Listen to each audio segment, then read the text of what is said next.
Hello guys, good morning. Welcome to Best Farm, and we are back in our farm. So it's another wonderful and bountiful day once again, guys. And this morning we will give you an update of our free-range chicken. So this morning, guys, we will show you the growth of our chicks, starting from the first batch, the second batch, and the third batch. So guys, come, let's go inside. So here, guys, this is our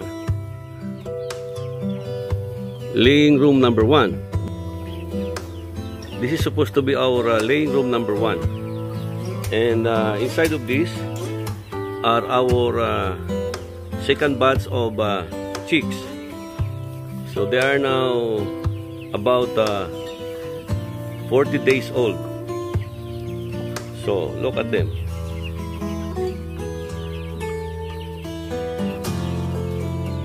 So they are doing well, and they're already going out of their ranging area. So that's the opening or the window that we have constructed at the bottom of our chicken house, so that it will be easy for them to go out and go back inside. Before we proceed, guys, I will show you the first time they arrive in our farm as day-old chicks. So here, guys, so that's them, guys. They were just 5 days old when they arrived in our farm, and we immediately put them in their brooding pen. So when they arrived in the farm, we did not immediately give them feeds, but we first give them water with sugar in order for them to regain their strength and energy. And after that, guys, for the next 21 days, we feed them ad libitum or unlimited. The whole day, the whole night, their feeding container is always full with feeds. And that is for 21 days only. So now, they are now on the 40th day, and look at them, guys. They are that big already. If you will notice, guys, the bedding of this laying room is also made of rice hull.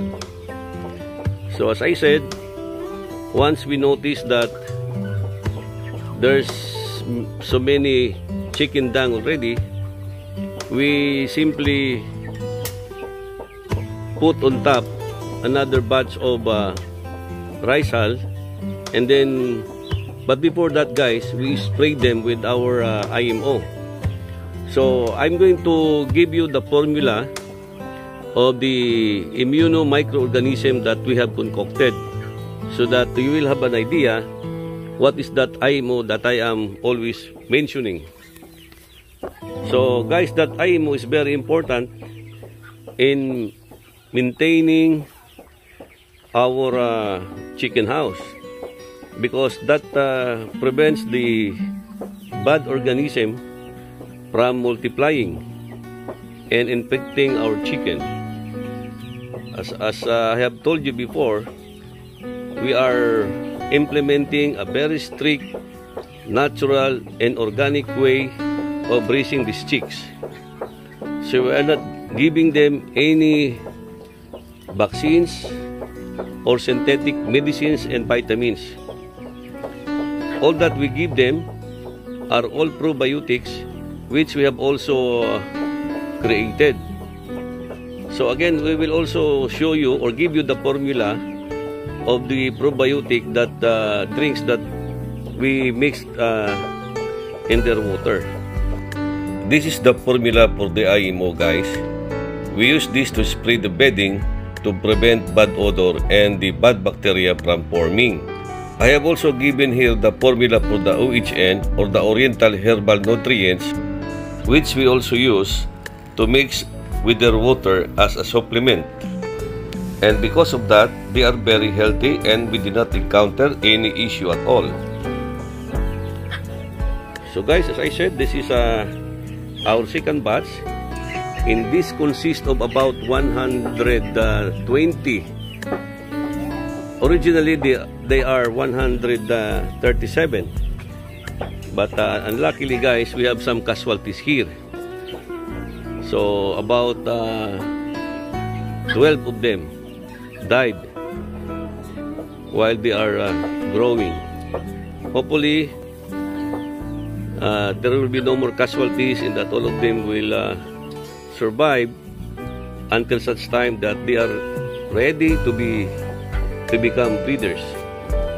So we will also be selecting some of our breeders in this group. So again guys, we will proceed, we will close this room and we will proceed to our second laying room, which is just in front of this. So here, so this is our room number 2.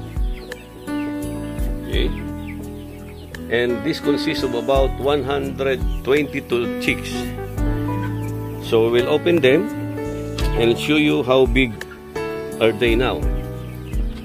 So guys, that's it. They are that big already.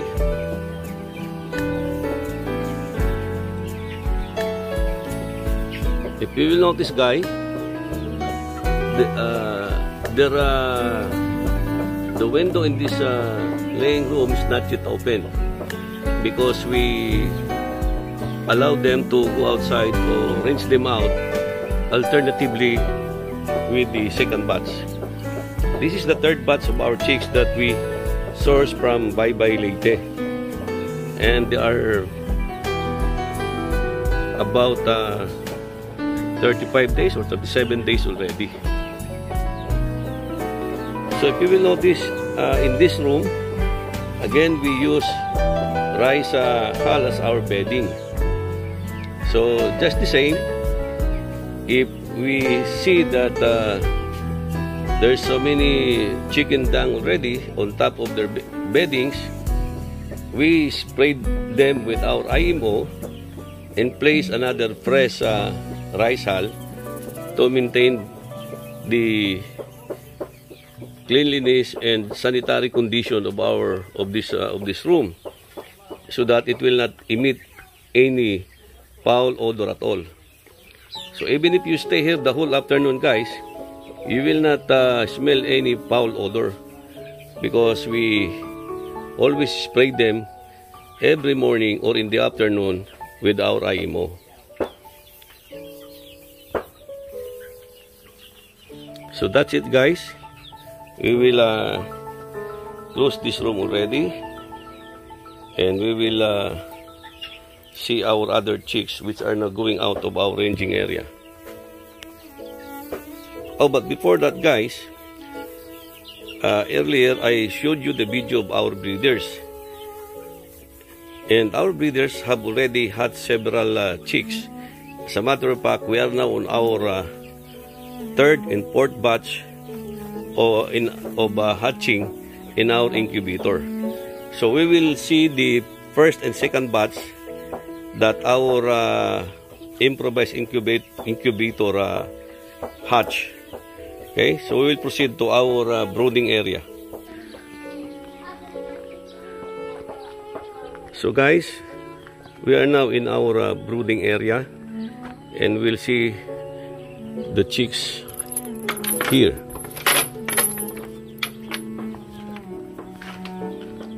So there guys, if you will notice, they have not of the same size because the first batch were hatched 1 week ahead than the other. Okay, so this is their brooding area. This is where they stayed for about 2 weeks while they're still nursing. So after that, after 2 weeks, we pick them up. We brought them outside of their brooding pen, and we place them here in this growing out area. So if you will notice this growing area, we also use rice hull and rice straw. So as you can see, these are all rice hull and rice straw. By the way guys, we chop the rice straw before putting them here. So we still give them some lights because during night time it's still quite cold, and some of them have no feathers yet, and they cannot warm themselves. So here guys,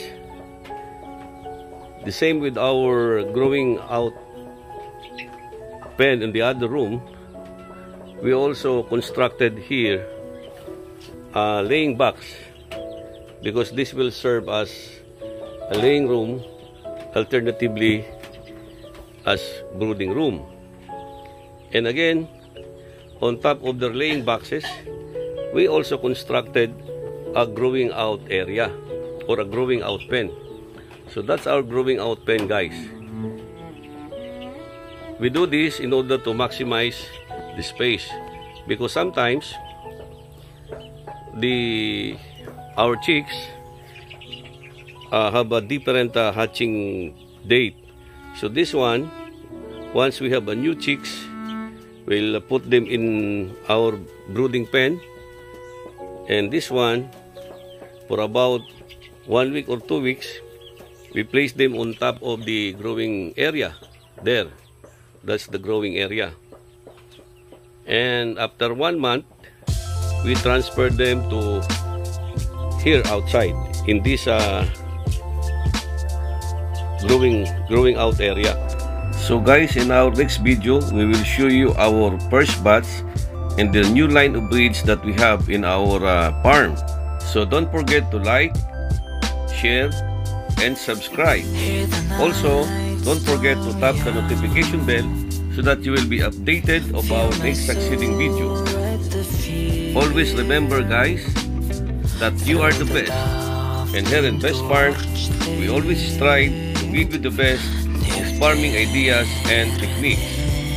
Stay safe guys. Bye bye. God bless.